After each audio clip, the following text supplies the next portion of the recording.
ఆ Paris, London, Switzerland, New Zealand, ఆ తర్వాత చాలు చాలు. యాక్చువల్లీ నేను ఫారెన్ లో చదువుకున్నప్పుడు అన్ని ప్లేసెస్ పిన్ టు పిన్ చూసేశాను. ఓహో, నేను కూడా.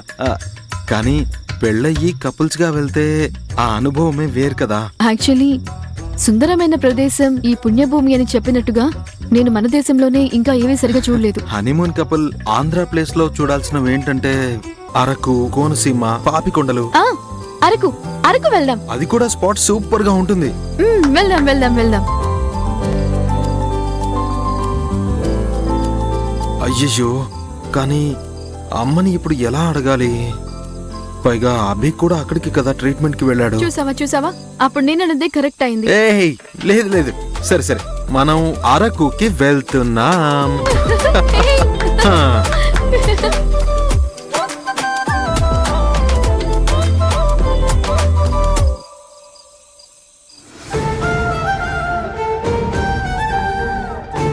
నాన్నకి ఫోన్ చేయాలి.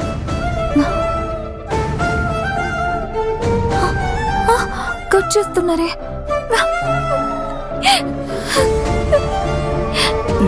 దేవి, నేను ఆర్తి షాపింగ్కి వెళ్ళినప్పుడు ఇవన్నీ నీకోసం తీసుకొచ్చాను.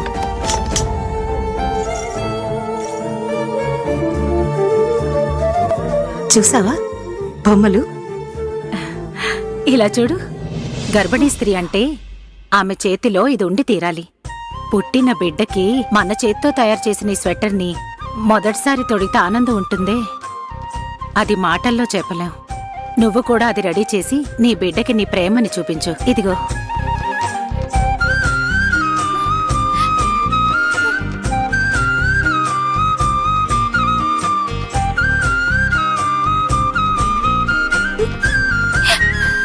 ఇప్పుడెందుకు అనవసరంగా కన్నీళ్లు పెట్టుకుంటున్నావు? ఒకవైపు నేను కోరుకున్న ప్రేమ నాకు దక్కలేదు, మరో పక్క నేను వెతుకని ప్రేమ నన్ను వెతుక్కుంటూ వస్తుంది. నేనేం చేయాలి? ఏమైంది దేవి? నాన్నకి ఫోన్ చేశాను. నాన్నగారు ఒకే రింగ్ లో టక్కున కట్ చేశారమ్మా. అయ్యో, ఆయనకి ఇంకా కోపం తగ్గలేదన్నమాట. నేను అందరికీ అనవసరమైన భారం అని అనిపిస్తుందమ్మా. అందరికీ నా వల్ల కష్టాలే కదా.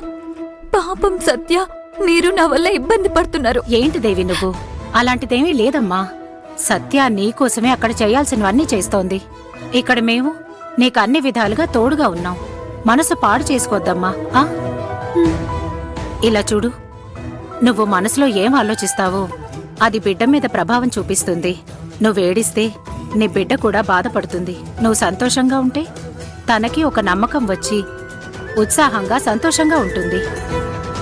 అమ్మా నాన్న త్వరలోనే నేను చూడ్డానికి వస్తారమ్మా. అందుకు మేము ఏర్పాట్లు చేస్తాం. నీకు గనక పెళ్లి జరిగిపోతే అన్నీ సర్దుకుంటాయి.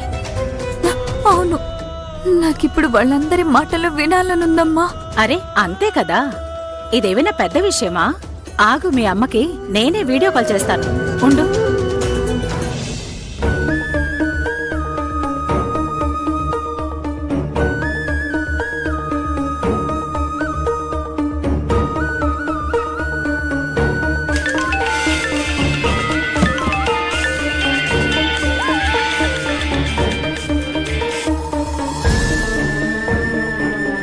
హలో, ఎలా ఉన్నారు? ఏదో ఉన్నామండి. మీరు, అన్నయ్య, ఆర్తి అందరూ బాగున్నారా? వాళ్ళందరూ బానే ఉన్నారు. అవును, మమ్మల్ని ముగ్గురిని మాత్రమే అడిగారే, మీ లిస్ట్ లో ఒక పేరు మిస్ అయింది. అలాగా? ఎవరది? నాకు తెలియట్లేదే. అయ్య బాబోయ్, ఇదిగో ఇలా చూడండి.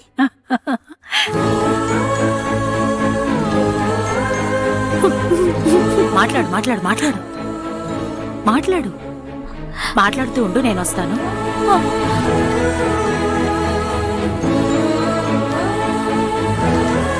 దేవి, నువ్వు బాగున్నావా అమ్మా? నాన్న నానమ్మ ఎలా ఉన్నారు? దీనికి నేనేం సమాధానం చెప్తానని అనుకుంటున్నావు? తాతయ్య నానమ్మ ఎక్కడమ్మా? వాళ్ళు పడుకోవడానికి వెళ్లారు. నాన్న? ఆయన పడుకుంటున్నట్టుగా నటించడానికి వెళ్లారు. నేను ఆయనకి ఫోన్ చేశాను, రింగ్ అయిన వెంటనే కట్ చేశారమ్మా. నాతో మాట్లాడే చాలా రోజులయ్యిందే.